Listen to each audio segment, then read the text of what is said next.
welcome today to a tour of a British Racing Green 1960 Bugeye that's a sharp looking driver.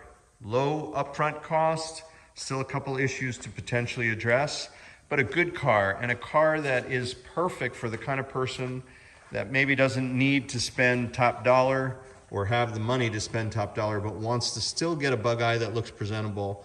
A lot of curb appeal with this car. It's shiny, it's nice, it's straight, it's not dented, but it's also an older paint job. It's not perfect. So I just wanted to kind of give you a video tour and see if I can help communicate what this is, and then those of you out there looking for Bugeyes, you can make your own choice. So this is a fine dashboard setup. We've actually recovered this top bar to make it look better. It was peeling in places, but it's totally non-stock in that he took this turn signal indicator that's normally here and moved it up to here, which is fine. I mean, that's kind of fun in a way, how Bugeyes, being an inexpensive sports car in the, in the early 60s or late 60s, even in the 70s, lots of people customized these cars because it was a Bugeye, it wasn't a Ferrari. So you could get away with this stuff. He did this too, which is totally something we've never seen before. But lots of these horn pushes had trouble, people had trouble getting them to work right. So he got creative and put it up here on the dash. We can easily make this work again. We do it all the time. It's a common issue with Bugeyes that the horn pushes don't work, and we fix them on a weekly basis. So again, if you like this sort of hobbyist kind of thing, if you're not as interested in it being a perfect, accurate dashboard, then fine. It works great. It looks good enough. Let's leave it at that. Same with the seats. They're more ribbed than the stock ones, but they're definitely Bugeye seats that somebody was selling in the 60s for perhaps 70s. So they're fine, and the color looks fine with the car. Carpet is good enough. It's a nice presentable driver. You can jump in and bomb around the neighborhood and have a good time. It's a 948 power car with 4 drum brakes. It does have a rib case transmission and 1.25" HS2 carburetor, so it's been upgraded in a couple of ways. We put on a new exhaust system. We changed all the wheel cylinders. We changed the slave cylinder. We put on a new exhaust. So a lot has been done to get it back to life. And there's more to do, like the wiring is a little bit sketchy. I'll show you under the hood. It could use a new wiring harness. The weakest part of the body is right here. You see there are a couple blisters in the A-pillar, very common.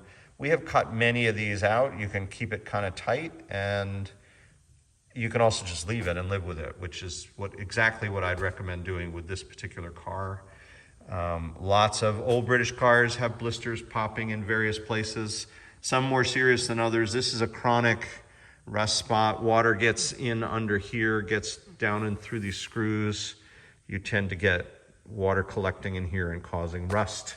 So that's a chronic challenge with these cars, but this is not one that I'd say is bad. It's just something you keep an eye on. The rest of the car is good and straight. We don't see rust in these fender bottoms, which is excellent. The rear of the car has not been all dented up and repaired. It's in fine shape.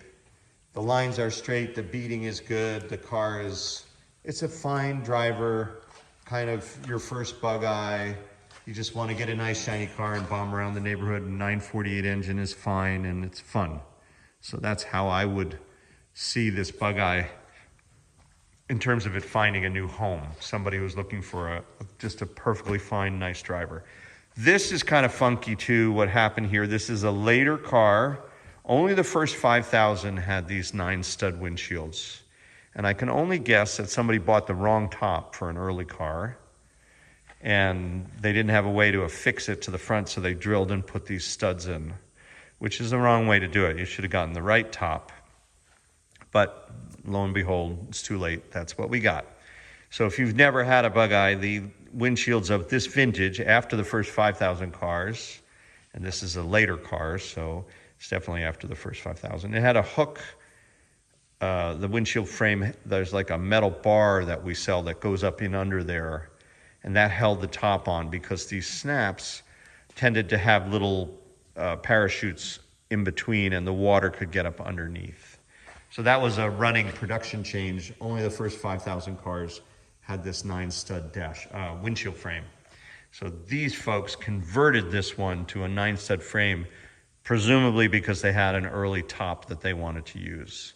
So you either leave it and live with this because maybe you never use the top where you live, or you get a new used windshield frame that doesn't have these studs, but then you'd need another top because you wouldn't have a way to fix the top that came with the car. Or you put on Brooklyn screens or a chopped windshield, or you never use the top, whatever. It looks totally fine, but it's definitely a bit of an anomaly.